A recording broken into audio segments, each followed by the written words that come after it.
नमस्कार। आज हम बात कर रहे हैं अनन्याज एस्केप कहानी के कुछ बहुत ही दिलचस्प मोड़ों पर। हाँ, हमारे पास कहानी के कुछ अंश हैं जो अनन्या की जिंदगी के एक अहम पड़ाव पर रोशनी डालते हैं। और कोशिश यही रहेगी कि इन हिस्सों से हम अनन्या के मन की उथल-पुथल, उसके उलझे रिश्ते, उसका वो भागने का एक पल, कबीर से उसका कनेक्शन और फिर वो चौंकाने वाला क्लाइमैक्स उसको समझ सके। तो कहानी हमें ले जाती है बैंगलोर, इलेक्ट्रॉनिक सिटी। अनन्या अपने 2 जुड़वा बेटों के साथ।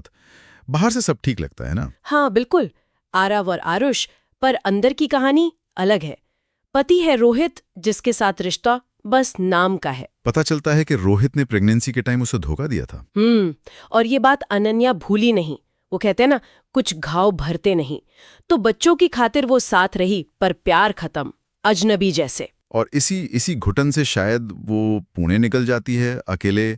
बहाना मन साफ करना है। पर ये सिर्फ बहाना नहीं लगता, ये सालों बाद मिली एक तरह की आजादी का एहसास है। पहली बार अपने लिए कुछ करना। और पुणे में खराड़ी के एक पब में उसकी मुलाकात होती है कबीर से। हाँ, और उनमें फौरन एक कनेक्शन बनता है, बातें, हंसी मजाक। और अनन्या उसके होटल चली जाती है, रात साथ गुजारते हैं। लेकिन अगली सुबह मामला बदल जाता है। अनन्या को गिल्ट महसूस होता है। वो कबीर के उठने से पहले ही निकल जाती है, एक नोट छोड़कर। कुछ ऐसा कि तुम्हें जो चाहिए था मिल गया। उफ, और जल्दबाजी में अपनी डायरी वहीं भूल जाती है। छोटी सी गलती, पर कहानी के लिए बहुत बड़ी। कबीर उसे ढूंढता है, बैग लौटाता है। और यहाँ एक और बात सामने आती है। कबीर मानता है कि उसने डायरी पढ़ी? क्यों? उसका कहना था कि वो अनन्या को समझना चाहता था। ये थोड़ा अजीब है, प्राइवेसी का सवाल है, पर शायद इसी वजह से उनके बीच की दीवार थोड़ी गिरी। शायद।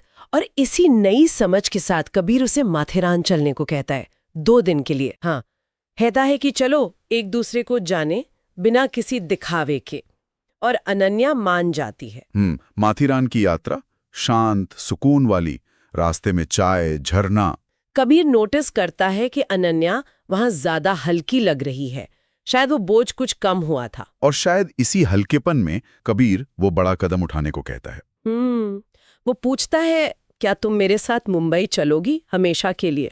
वादा करता है कि वो साथ देगा, बच्चों को भी ले आएंगे बाद में। ये बहुत बड़ा फैसला है अनन्या के लिए। और वो एक पहाड़ी के किनारे बैठे हैं, घाटी को देख रहे हैं, और अनन्या कहती है, हाँ, मैं तुम्हारे साथ चलने को तैयार हूं। ये सिर्फ हाँ नहीं है, ये अपनी पूरी पिछली जिंदगी को पीछे छोड़ने जैसा है। बिल्कुल, एक नई शुरुआत का फैसला। पर कहानी यहाँ खत्म नहीं होती, असली ट्विस्ट तो बाकी है। वो पुणे लौटते हैं। अगली सुबह मुंबई निकलना है। अनन्या कबीर से कहती है कि वो होटल के अंदर ना आए, बाहर ही इंतजार करे। शायद सीसीटीवी की वजह से।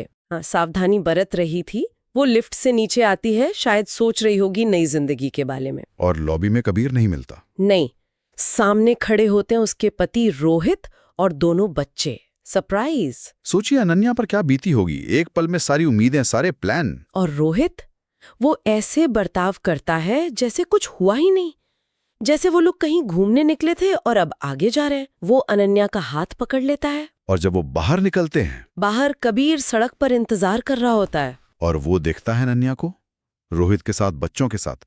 रोहित ने उसका हाथ पकड़ा हुआ है। कबीर वहीं रुक जाता है, कुछ कहता नहीं।